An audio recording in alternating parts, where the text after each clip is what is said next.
Assalamualaikum warahmatullahi wabarakatuh. Perkenalkan, nama saya Sevia Mawati dari Prodi D3 Kebidanan Universitas Asia Yogyakarta. Di sini saya akan membahas tentang siklus menstruasi pada perempuan. Siklus menstruasi adalah siklus hormonal bulanan yang dilewati oleh semua wanita. Siklus ini berguna untuk mempersiapkan kehamilan bagi wanita. Siklus ini bisa dihitung sejak pertama kali menstruasi hingga hari pertama pada periode yang berikutnya.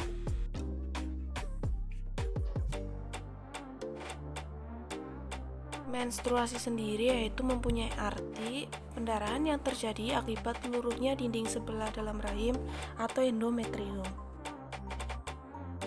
Siklus menstruasi mempunyai 4 fase, yaitu yang pertama, fase menstruasi, yang kedua, fase praovulasi, yang ketiga, fase ovulasi, dan yang keempat, fase pasca ovulasi. Yang pertama yaitu fase menstruasi, di mana ovum tidak dibuai oleh sperma, sehingga produksi hormon estrogen dan progesteron terhenti, menyebabkan ovum lepas dari endometrium sehingga terjadi pendarahan. Fase menstruasi ini berlangsung kurang lebih 5 hari. Yang kedua yaitu fase praovulasi. Fase praovulasi disebut juga dengan fase proliferasi. Hipotalamus akan memacu hipofise untuk mengeluarkan FSH atau follicle stimulating hormone. FSH mengacu pematangan folikel dan merangsang folikel untuk mengeluarkan hormon estrogen, sehingga terjadi pembentukan dinding endometrium atau proliferasi. Yang ketiga yaitu fase ovulasi. Ovulasi terjadi pada hari ke-14. Tingginya estrogen dari hipotalamus dari hipofis menghambat FSH menjadi hormon LH atau luteinizing hormone. Peningkatan kadar LH merangsang pelepasan sel telur yang telah matang dari folikel di dalam ovarium. Peristiwa ini disebut ovulasi. Yang keempat yaitu fase pasca ovulasi atau fase luteal. Pada fase ini, folikel de Graaff atau folikel matang yang telah melepaskan sel telur akan berkerut dan menjadi korpus luteum.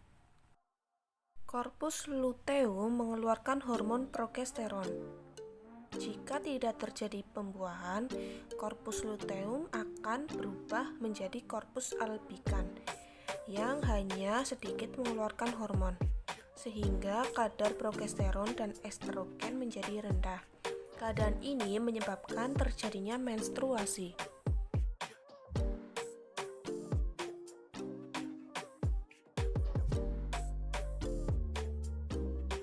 Yang pertama yaitu hormon estrogen, memiliki fungsi untuk mengatur siklus serta memiliki peran dalam pertumbuhan lapisan rahim.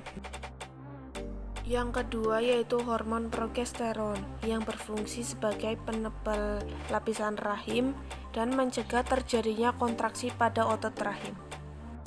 Tiga yaitu hormon luteinizing atau LH, yang berfungsi untuk merangsang ovarium menghasilkan estrogen.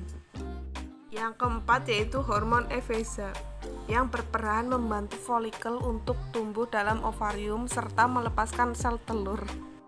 Yang terakhir yaitu hormon GnRH, yang memiliki peran dalam mengendalikan serta merangsang pelepasan FSH dan juga LH. Baik, itu saja penjelasan dari saya. Bila ada kesalahan mohon dimaafkan. Wassalamualaikum warahmatullahi wabarakatuh.